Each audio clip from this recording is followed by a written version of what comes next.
Reliance industries 19 सितंबर यानी गणेश चतुर्थी पर जियो air fibre launch करेगी। यानी बिना वायर के फास्ट ब्रॉडबैंड मिल सकेगा। रिलायंस इंश्योरेंस बिजनेस भी उतरने वाली है। कंपनी के चेयरमैन मुकेश अंबानी ने 46वें एनुअल जनरल मीटिंग में यह ऐलान किया। वहीं रिलायंस के बोर्ड में आकाश अंबानी, अनंत अंबानी और ईशा अंबानी को नॉन एग्जीक्यूटिव डायरेक्टर के तौर पर अपॉइंट किया गया। साथ ही मुकेश अंबानी अगले 5 साल तक RIL के चेयरमैन और मैनेजिंग डायरेक्टर बने रहेंगे। नीता अंबानी ने बोर्ड से इस्तीफा दे दिया है। Over the next 3 years to over 200 million high-paying homes and premises.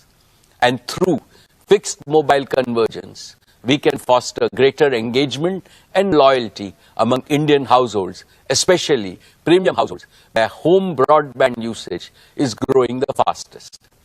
This also lays the foundation for widespread adoption of various smart home solutions, which Akash and Kiran will describe in their demo section.